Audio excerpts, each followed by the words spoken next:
Ganda yung umaga ngayon. Maliwalas din at medyo medyo lumalamig na ang panahon, kaya yan, ambon-ambon. May paparating pa daw na bagyo. Sabi ko naman sa kanila, wala pa namang namumuong bagyo. Kaya sinabihan ko sila na, o pinayuhan ko sila na, huwag kayong manonood dun sa mga site na hindi official. Time nga na yun na siguro mga alas 10 ay biglang akala ko yun nga, gustong pumasok ng aso, yun pala ay lumilindol na. At naramdaman kong sumasayaw na yung yung kapaligiran namin. Am I really that much handle? Breaking these figures down like a camel. You don't really know you. Morning mga Gwenny, ito na po yung pang 5 araw na patrabaho dito sa bang project sa harap ng bahay ni Gwen. Sa ngayon po ay maaga pa naman at hinihintay natin yung pagdating nila Boy Carpenter at ng mga kasama niya para sa pagpapatuloy na paggawa dito sa project na to. At kahapon nga po pinakita ko na kung ano yung tapos nila. Sa ngayon, ngayong araw ay pagpapatuloy po nila yung ginagawa nila. Kahapon ay di nila natapos yung pagporma nung isa kasi nabutan na ng oras, at yun ang gagawin nila mamaya. Patuloy na forma sa taas. Hindi nila na yung nasa gilid, dalawa lang, at yung kabilang gilid ay okay na, ready to buhos na yan. Yun na lang dalawa sa gitna. Yan. Ganda yung umaga ngayon. Maliwalas din at medyo medyo lumalamig na ang panahon, kaya yan, ambon-ambon makikita sa kalangitan. At syempre mararamdaman mo dito sa baba, malamig na. Pagsapit ng gabi ay malamig na yung klima. At sana'y wala nang masamang panahon ng pumasok na naman dito sa para tuloy-tuloy na yung kung ano yung mga gagawin natin, at mapanatag rin yung kalooban natin, kasi mahirap yung galing palagi kang nangangamba sa mga susunod na araw. Kasi sa Facebook may may site talagang inuunahan na yung bagyo. Wala pa naman ay ginagawa na nila ng istorya para lang mapanood sila. Yung clickbait. Yung title niya, napakalakas na bagyo, nandyan na, tapos may signal na, signal number 4, may pangalan na. Kung dun ka manonood talaga sa official weather station, yung DST, Pag-asa DST, ay doon mo malalaman kung talagang meron talagang sama ng panahon. At yun ang ginagawa ko. Lagi akong nagmo-monitor sa site na yun para hindi tayo maloko. At syempre para makapaganda tayo kung sakali mang meron na narating na masamang panahon. Kasi kung maniniwala tayo dun sa ibang site na papakalat ng maling impormasyon para lang panic yung mga kababayan natin para lang sa views, ay masama naman yun. Kasi malay mo may sakit sa puso yung nanonood, tapos ganun naman yung makikita nila sa bungad pa lang, i-title na, siyempre kakabahan na kaagad. Yun nga, sa palengke maraming na yung mga grocery store, yung iba hindi pa rin binabalik sa dati yung mga tinda nila, kasi ang sabi na may paparating pa daw na bagyo. Sabi ko naman sa kanila, wala pa namang namumuong bagyo. Kaya sinabihan ko sila na, o pinayuhan ko sila na, huwag kayong manonood dun sa mga site na hindi official. Dapat dun kayo sa official website yung weather forecast, which is DOST at yung Pag-asa. Pag-asa DOST. Yung talaga, doon mo makikita kung talagang may kung ano yung lagay ng panahon. Kaya pinapepending yung yung negosyo nila sa ganoong paraan na kung saan basta lang sila makakita dun sa site na hindi naman officially na talagang dapat silang magbalita ng ganun.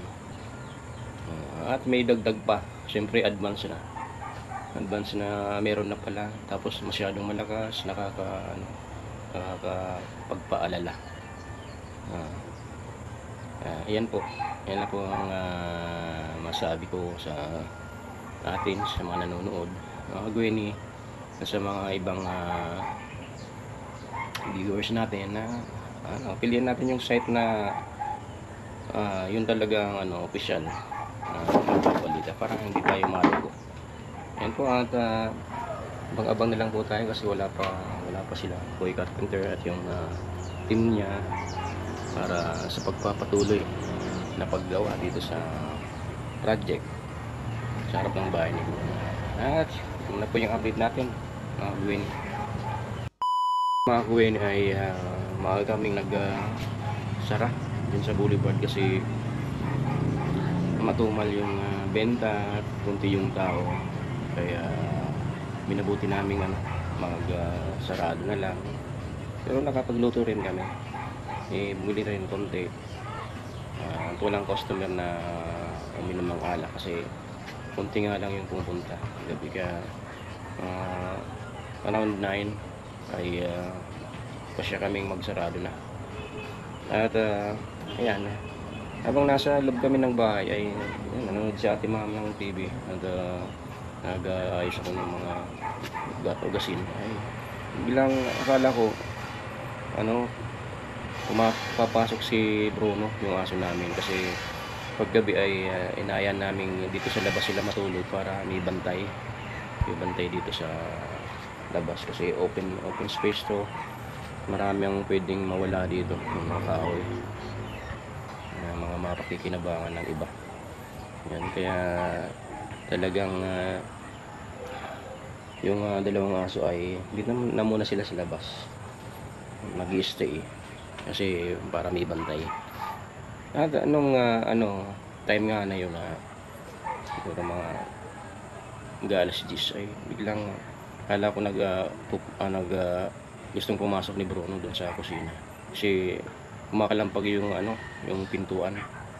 Yan pala ay lumilindol, napakalakas ng lindol, 5.5 magnitude yung tumama pala dito sa Bicol. At sa nakakalungkot naman na pangyayari ay 7.5 magnitude daw po yung tumama dun sa Cebu. At marami yung gumong building, pati yung simbahan, at marami na rin yung nasaktan ng lindol na yun. Ayan. Sana'y walang namatay kasi hindi naman natin inaasahan yung mga ganong senaryo. Ako nga akala ko yun nga, gustong pumasok ng aso, yun pala ay lumilindol na. At naramdaman kong sumasayaw na yung kapaligiran namin. At lumabas nga ako, tininan ko itong mga kahoy, sumasayaw yung yung kulay at yung mga puno, yung mga nakatanim dito sa labas ay talagang sasayawan sila gawa ng lindol. Kaya hindi man siguro lampas 1 minuto pag ng lindol tama dito. Hindi ko lang alam sa ibang parte, ibang gabi ko lang kung anong nangyari, pero sa amin ay yun yung naramdaman namin. Pero yung nasa boulevard, tinitingnan ko nga, parang hindi nila nararamdaman na may lindol pala kasi patuloy lang yung nila yung kasiyahan dito sa mga nagbukas din na tindahan. Meron din silang mga customer, mga isang grupo, 2 grupo. Sabi ko, hindi nila nararamdaman yung lindol, napakalakas. At yun nga, hanggang sa tumigil na yun doon. Tumigil na. Ayun. Sana walang gaanong nasaktan dun sa ano, so, yung center, yung tinamaan ng sentro. Hindi pa ako nanonood ng balita eh. Kasi ano, kakatapos ko lang magluto. Si Ate Mamay nasa taas, kabilang kalsada, nagtitinda. So, nagdi-dispatch siya ng mga linuto. Ayan. Ano lang, makwento ko lang kasi yung na-experience na naman natin kagabi. Medyo nakakaba din kasi ano, 5.5 talagang medyo nakakahilo naman. Buti na lang ganun lang yung nangyayari. Saka wala namang babagsak dito sa ano, sa palibot namin. Kasi itong building na bawang gawa ay tibay naman. Ayan. Wala pa rin sila. May carpenter niya. Ano pa kasi yung oras? Maga pa naman. Alas 7. Mayan dito na sila. Proceed na sila sa gagawin nila. A few moments later. Dumating na po sila kay carpenter at yung team niya para magpatuloy sa paggawa sa project sa harap ng bahay ni Gwen.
A few moments later.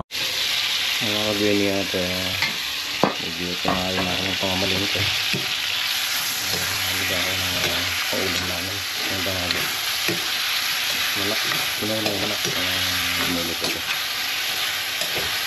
Pwede ka nalagatan sila kay carpenter. Kaya malas ko nila. Kaya ako dumating na si punta pa ako doon sa technician ng freezer. At hindi pa raw dumating yung board na order, yung binalik. Kaya order siya sa Shopee, mali yung board na ipindala. Kulang ng isang stock. Yun ang pwedeng mali yung sulat ng board ay saka hindi naman pwede ilagay. Hindi compatible ang ganun. Kaya binalik niya at nag-order ulit siya ng panibago. Yun ang hinihintay. Mamaya daw babalik na dito yung freezer kaya na hindi pa pwedeng gamitin. Kasi wala pa nga yung board. Pero hindi mo na kayo babayad. Dahil napag-usapan namin. So yung napag-usapan namin ay kapag kumpulin niya, nagagamit lang, saka kami yung bangbayan. Dideliver niya, sagutin na lang namin ulit yung pamasahe, sasakyan ng freezer. Pero yung bayad sa kanya ay hindi muna, hanggat hindi pa maayos, hindi siya babayaran. Yan ang malinaw na kondisyon namin. Yan, pinagyan ko ng tubig. Tubig lang yan namin. Dali lang naman yung sumula. Pinatuin. Balikan natin yun mamaya. Nga po mga winner, natapos na rin yung kalahating araw nila ako yung carpenter dito sa patuloy na paggawa sa project sa harap ng bahay ni Gwen. At ano yung ginagawa ni tatay, siya lang yung gumagawa nito habang sila kay carpenter ay nagtutulong-tulong dun sa taas, pagporma, pagbuhos ng poste. Yan. Siyang isang buhos, unang step, at pa-ready na rin yung pangalawa. At yan, hindi ko alam kung anong discard niya dyan.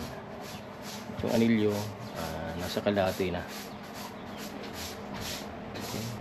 Pupurman pa yan ilalim. At dun sa taas, dun tayo dun sa taas. Lulubat na tong GoPro, 10% na lang. Dali na tong mga yak. Yan, yung sa gilid, yung sa hindi pa na may dalawa ng forma sa gitna. Ayos na rin. Naglilinis si ate mama ng dumi ng aso. Yan, yan yung kinat nila para makapasok yung forma. Babalik na lang nila ulit pag tapos na. Buhos, pag tatanggalin na yung forma, babalik nila ulit yung flashing.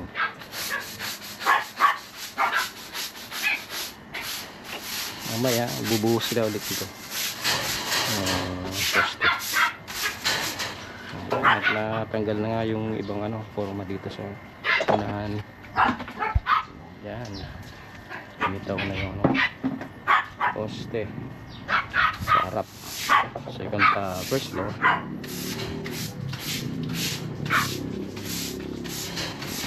Yan naman po mga gawin na yung update natin sa kalahating araw na to, pang-limang araw na patrabaho dito sa project sa harap ng bahay natin.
titingnan po natin dito sa taas ng boulevard yung ginagawa nila. Mas kitang kita.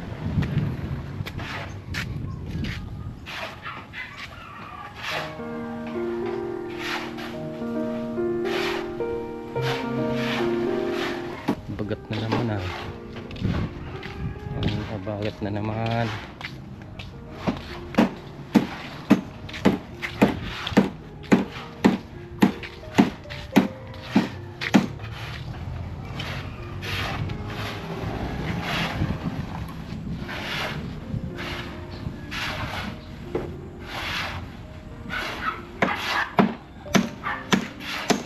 Tatlong poste. Tatlong poste ang bubusan nila. O kung maabot pa, yung pang-apat.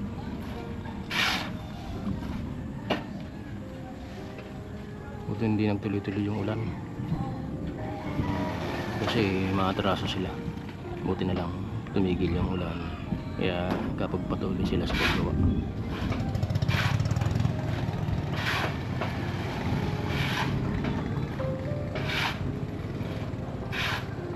Yan po mga ganyan at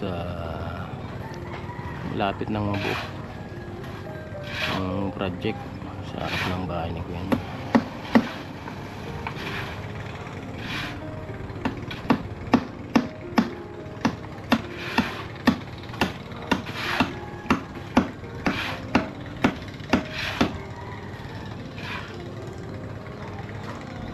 Mas maganda kasi yung may trail, hindi mo na pinapaalam kung ano talaga yung mabubuo sa ganitong lugar, para syempre pag alam na ng viewers kung ano talaga yun, di wala nang excitement kasi alam na nila kung ano mangyayari dyan. Pero kung hindi pa nila alam, syempre iaabangan sila. At yan nga po ang ginagawa namin ni Gwen. Hindi mo na dapat rini-reveal kung ano yung plano dyan, kasi wala nang abangan yung mga manonood.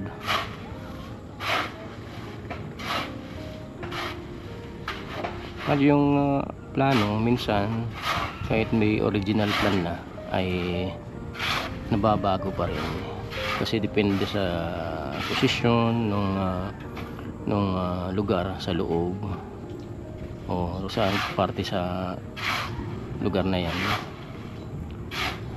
Minsan hindi na susunod yung original plan, hindi na mabago, pero kami na lang yung nakakaalam noon.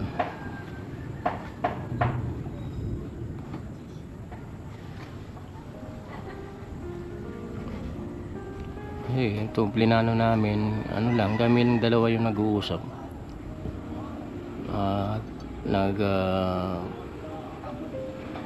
Magbibigayan kami ng mga ideya kung ano yung dapat, ano bang tamang posisyon ng mga ilalagay dyan, o saang parte yung ibang ilalagay dyan. Kaya minsan kahit may original plan na nababago pa rin, depende sa mga ideya na pinag-uusapan namin. At kung magkakasundo kami dun sa ideyang gusto niya, alam mo, ni Gwen, ay ayun, ina-approvean ko. At kung may ideya din siya na gustong gawin, or ako, may ideya ako, siyempre sinasabi ko muna sa kanya, at kung pahig siyang ganun na rin mangyayari, ay ayun, yun ang pinagpapatuloy namin. Kaya hindi kami nag-i-stick doon sa plano, kasi malaya kaming makakagawa kung ano yung mga pwedeng baguhin sa project na yan habang hindi pa nabubuo. Kasi habang ginagawa yan, kikwentuhan kami kung anong pwedeng maging plano. Kaya ganun nga yun nangyayari, may nababago. Kaya hindi po pwedeng sabihin na namin sa viewers kung ano talaga ang plano dyan, anong mangyayari, ano ba, ilang palapag ba yan, ano bang ilalagay dyan. Kasi wala na nga silang abangan kung sakaling ganun, medyo magiging boring na yung mga susunod na content kung i-reveal na namin lahat. Kaya pasensya na po mga kagwini dun sa ibang yung gustong sabihin na kung ano talagang plano para kung ano yung maiambag nilang ideya ay ngayon masabi po nila. Kaya lang yun nga po, kaya nang nasabi ko ay hindi po pwedeng i-reveal kasi wala na, mawawala na ng excitement dyan.